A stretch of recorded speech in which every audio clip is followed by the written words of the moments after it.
जिनके हाथ से बलोचिस्तान निकला जा रहा है। बलोच की आवाम जो है ना वो मारंग बलोच के साथ है।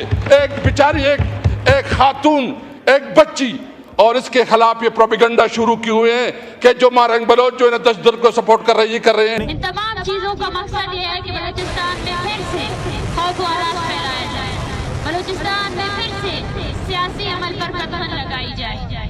मगर आप इस रियासत और इसके अदारों को वाजिया करना चाहते हैं के जो लोग 70-80 लाख 90 लाख या 1 करोड़ की आबादी का जो ग्रुप है वो कोई माइनॉरिटी होता है या उसकी आइडेंटिटी को ख़त्म किया जा सकता है। 1 करोड़ बंदे की या 80 लाख बंदे की 90 लाख की आबादी के लोगों की आप आइडेंटिटी ख़तरे में नहीं होती। इतने तो मुल्क हैं यूरोप के अंदर जितने सिर्फ बलोच हैं बलूचिस्तान के अंदर। Balochistan is 43% of Pakistan territory with just 6% of Pakistan population. Balochistan में सेपरेटिस्ट मूवमेंट बहुत तेजी से सर उठाती हुई नजर आ रही है। एक के बाद एक गिरफ्तारी जो हो रही है जी बलूचिस्तान में। पहले मारंग बलोच को अरेस्ट किया गया और आज सिमीदीन बलोच जो कि बलूचिस्तान यकजहती कमेटी की मेंबर भी है, उन्हें कराची प्रेस क्लब के बाहर से काले डाले में उठाया गया। वीडियो आपको जी हम दिखा रहे हैं स्क्रीन पे किस तरह से धक्कम पेली का जी आप देख रहे हैं मुजाहरा हुआ काले डाले में उनको। खुदारा इस मुल्क के साथ रहम करे। मैं तो देख रहा हूँ कि इस मुल्क में जो ना खाना जंगी की तरफ जा रहा है। मैं तो देख रहा हूँ कि मुल्क अनारकी की तरफ जा रहा है। जो बलूचिस्तान में हुआ, मुझे अफसोस इस बात पे है कि बलूचिस्तान में इतनी ज्यादा सीरियस वाकयात हुई। पाकिस्तान में ये एक बहुत बड़ा वतीरा बन चुका है कि जो बंदा किसी भी हक के लिए आवाज़ उठाता है, किसी भी चीज़ के लिए, चाहे वो अपने लिए उठाता है चाहे किसी दूसरे के लिए उठाता है, तो वो कहता है कि इस बंदे की आवाज़ ही दबा दो। अच्छा, हाँ, आवाज़ ही दबा दो ताकि एक बंदे की आवाज़ दबाएगी ना तो 10 लोग जो है ना देखने वाले वो वैसे ही डर जाएंगे। अब वो इस्लामाबाद आई थी लेकिन वो सवाल पूछने आई थी और वो कहने आई थी हमारे हकूक़ छीन लिए गए। मैं इस बात पे एग्री करता हूँ कि बहुत सारी हुकूमत पाकिस्तान ने उस तरह डेवलपमेंट वहाँ पे नहीं की या वहाँ पे सरदारी सिस्टम या सोशल सिस्टम एक डिफरेंट होने की वजह से बहुत सारे मसले मसाइल थे। लेकिन याद रखें मारंग बलोच इस्लामाबाद से क्यों वापस गई थी? इतनी ज़्यादा जो है ना यानी हमारे फौजी मरे, हमें इस पर अफसोस है। अगर पंजाब के मजदूर मरे, हमें इस पर अफसोस है, हम इसकी मजम्मत करते हैं। लेकिन बलूचिस्तान में जिस तरह हुकूमत हो रही है और जिस तरह बलूचिस्तान में रवैया रखा जा रहा है, यानी उस दिन बात हुई, कोई हुकूमत की तरफ से कोई नुमाइंदा नहीं बोला। नहीं, देखें बात यह है, इंडिया ने डायरेक्ट आके अटैक करने की ज़रूरत नहीं है। वो इस तरह के लोगों को यूज़ कर रहे हैं। प्रॉक्सी वार इंडिया यूज़ कर रहा है, इजराइल यूज़ कर रहा है। अब इस तरह की कंट्रीज़ को पाकिस्तान नाकाबिले बर्दाश्त है। इवन ने टीटीपी को तो बैन किया हुआ है। देखें, बैन करना और चीज़ होती है, सपोर्ट करना और चीज़ होती है। 65 की वॉर में चले जाए, 65 की वॉर में इंडिया 1 इंच पे काबिज नहीं हो सका और कितने सालों का डिफरेंस था। 71 में हमारे अंदर वो जो कौम वाली सोच थी ना ख़त्म हुई और आप डाउनफॉल ऑफ ढाका को बर्दाश्त कर। तो सोच का इशू है, हमारी बाकी सारी चीज़ों का इशू नहीं है। अगर अब भी हम एज अ नेशन दोबारा से खड़े हो जाए, किसी टीटीपी और कोई भी कुव्वत हमें बंदी मारंग बलोच का बेशक बीएलएल के साथ ताल्लुक होगा, उसका रा के साथ होगा, उसका किसी और मुल्क के साथ होगा, ये हम नहीं कहते। ये काम ये फाइंड आउट करना काम है हमारी एजेंसीज का। वो इस चीज़ को देखें है नहीं है, वो इस चीज़ को अदालत में लेके जाए, जहाँ उसे एक्सपोज करना वो करें, वो एक अलग मैटर है।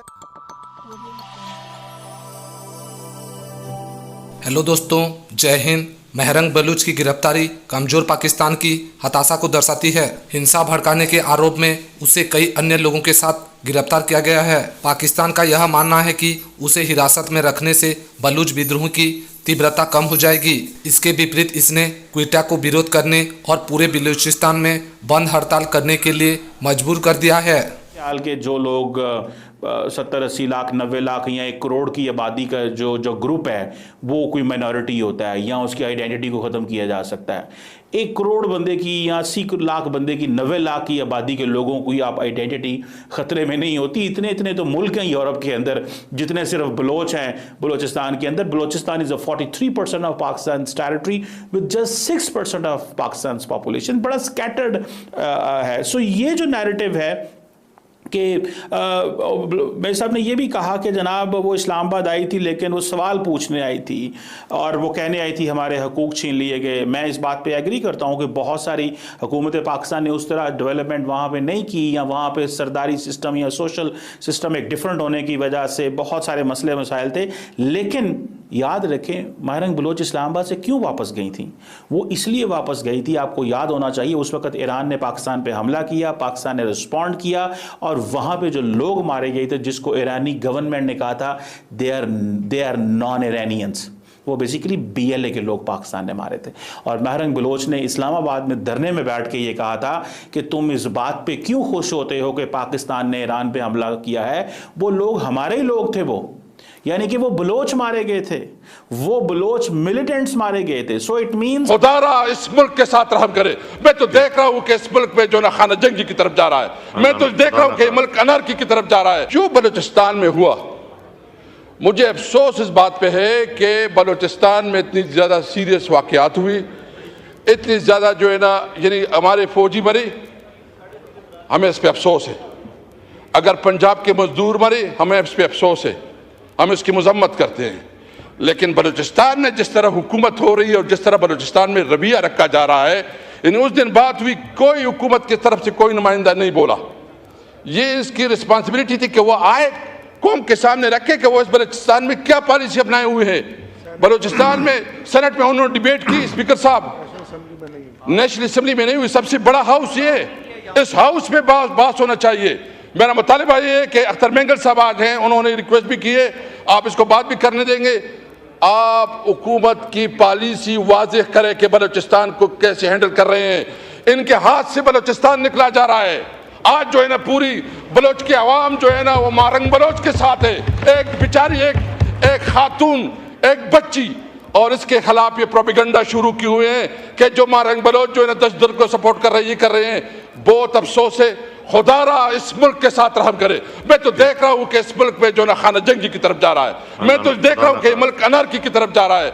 मेरी उम्मीद है आपसे स्पीकर साहब, आपका चेयर बहुत इंपॉर्टेंट है, इस पे डिबेट करवाएं, इस पे डिस्कशन करवाएं, सोल्यूशन निकलवाएं, ताकि हमारे जो बलोच भाई हैं, जो हमारे फाटा के भाई हैं, इनको एहसास हो कि पार्लियामेंट में उसकी बात सुनी जा रही है। जी, मिनिस्टर फॉर पार्लियामेंट्री अफेयर ये देख कि वो जो मिलिटेंट्स हैं वो उनको भी ऑन करती हैं। और अभी ये जो रिसेंटली सो इसमें ये जो ईरान जो इस्लामाबाद से वो गई थी, पहली बात तो यह है कि मैं हर एक किस्म के हकूक की हक में बात करता हूँ, महरंग बलोच हो, कोई भी हो, सबको अपने हकूक की बात करनी चाहिए।